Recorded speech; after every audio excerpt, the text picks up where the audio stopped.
आज एक तर भाषणच बंद केलं त्यांनी, ते लाईव्ह बी बंद केलं. नाही, लाईव्ह बंद केलं होतं त्यांनी. इथं चालू आहे. मग आम्हाला त्याची कॉपी मिळेल का? हा, काय बोलायचं बोला. चर्चा महत्वपूर्ण बीड आणि परभणी दोन्ही बद्दल, खास करून बीडचा विषय खूप गाजतोय. तुम्ही देखील अगदी सुरुवातीपासून हे सगळे व्हिज्युअल्स देखील शेअर केले होते. काय नेमकी प्रतिक्रिया आजच्या चर्चेत? नाही, जे वस्तुस्थिती त्या ठिकाणी घडलेली आहे ती आम्ही मांडतो आहोत. ज्या पद्धतीने आमच्या इकडं हा जो खून झालेला आहे हे अतिशय दुर्दैवी घटना आहे.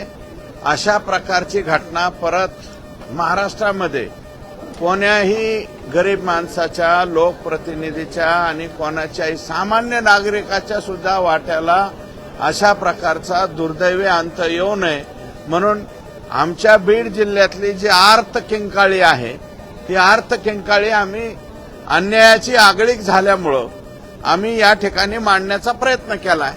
वारंवार उल्लेख केला, तुम्ही सत्ताधारी पक्षाचे आमदार आहात. उल्लेख जो होतोय त्याच्यामध्ये कुठेतरी सत्ताधारी पक्षाचे काही लोक इन्व्हॉल्ड आहेत असं वारंवार तुमच्या बोलण्यातनं जाणवतंय. अपेक्षा आहे सगळे एकत्र असताना अशा पद्धतीचं कारवाई होईल? इतक्या दिवस झालं माणसं सापडत नाही. 100% कारवाई होईल. आमचा राज्याचे मुख्यमंत्री महोदय, मी नाही, राज्याचे मुख्यमंत्री महोदय म्हणालेले आहेत की मी याच्यात कोणालाही सोडणार नाही आणि त्यांच्यावरती आमचा पूर्ण विश्वास आहे. मुख्यमंत्री महोदय याच्या बाबतीमध्ये ऍक्शन घेतील आणि एसआयटी स्थापन करावी हे पत्र सुद्धा मी स्वतःच दिलेलं आहे.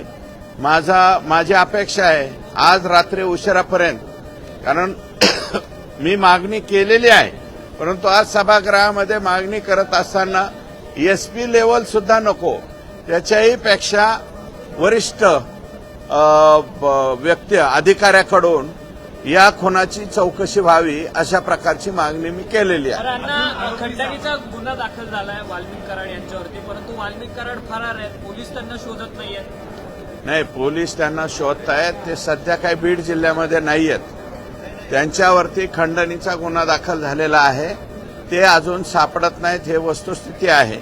परंतु 100% आमचा विश्वास आहे पोलीस यंत्रणा ही त्यांच्यापर्यंत जाईल. आज चौथा आरोपी अटक झालेला आहे, ते चाटे म्हणून, विष्णू चाटे, जे याचे प्रमुख लीडर आहेत तिथले, त्यांना आज अटक झालेली आहे.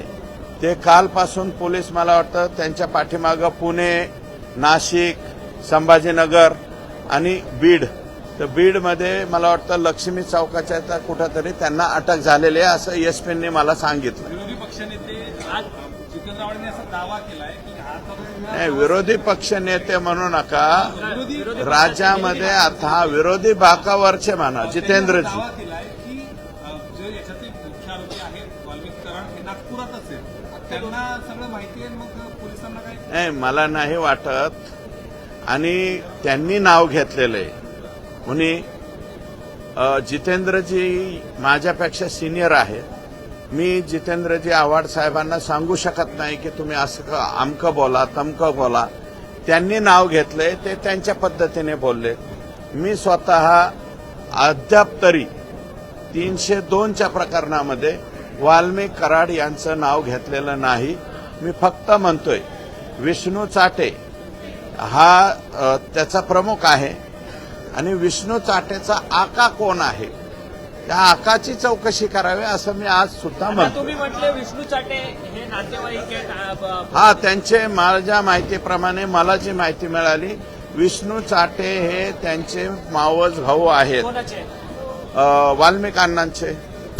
पण तुम्ही आज सकाळी अजित पवारांना भेटला, संपूर्ण पीक विम्याचा जो काही घोटाळा झाला त्या संदर्भात माहिती. पीक विम्याचा अतिशय मोठा घोटाळा, माझ्या हाती आलेला जो घोटाळा आहे तो 7,000 हेक्टरचा आहे. 6,996 हेक्टर क्षेत्र जे गायरान जमिनीचं आहे, जे देवस्थान जमिनीचं आहे, जे शासकीय जलसंपदा विभागाचं आहे, अशा क्षेत्रावर इतर लोकांनी पीक विमा भरून पीक विमा उचलण्याचा प्रयत्न केलाय आणि ती रक्कम 6,900 हेक्टरची ही जवळपास 22-22.5 कोटी रुपयाचे होते आणि त्याच्यामध्ये मेजर एकाच तालुक्यातल्या सीएससी सेंटर आहेत, एकाच तालुक्यातले जास्तीत जास्त शेतकरी आहेत आणि त्यांनी उचललाय का कंपनी, जरी त्यांनी उचलला नसला तर कंपनीला राज्य सरकार आणि केंद्र सरकारचा हिस्सा गेलेला आहे. पण अण्णा, ह्या तुम्ही घोटाळा म्हणतायत, हे घोटाळ्याचे लिंक तुमचे माजी कृषी मंत्र्यांवरती आहेत का? नाही, एका कृषी मंत्र्याच्या कालावधीत नाही झालेले हे घोटाळे. हे बॅकजर सगळीकडं हे पीक म्हणजे बजाज अलायन्स कंपनी असेल, आणखी कोणती कंपनी असेल, ज्या ज्या वेगवेगळ्या. आता धाराशिवचे तर मला वाटतं राणादादा पाटील आणि तिथले आणखी कळमचे आमदार हे सुप्रीम कोर्टापर्यंत गेलेले आहेत. सुप्रीम कोर्टापर्यंत जाऊन त्यांनी पीक विमा मिळवलाय. बीड जिल्ह्यामध्ये 2020चा आणि 2023चा पीक विमा मिळालेला नाही. मग खऱ्या शेतकऱ्याला पीक विमा मिळत नाही आणि खोटे लोक मात्र पीक विमा उचलतायत. अशा प्रकारची परिस्थिती आहे. म्हणून एका जिल्ह्यातलं, आणि मी पुण्याच्या सांख्यिकी विभागाकडनं माहिती घेऊन राज्यामध्ये आणखी किती जिल्ह्यामध्ये माझ्याकडे आलेली आकडेवारी, धाराशिव जिल्ह्यामध्ये 3,000 हेक्टरचा घोटाळा झालाय आणि त्याचा गुन्हा सुद्धा दाखल झालाय. म्हणजे 7,000 आणि 3,000, 10,000 हेक्टर तर दोनच जिल्ह्यात झाला. अजून नांदेड तपासायचा आहे, परभणी तपासायचा आहे, अजून हिंगोली तपासायचा आहे, जळगाव तपासायचा आहे आणि हे फार मोठी रक्कम होणार आहे. एक प्रश्न असं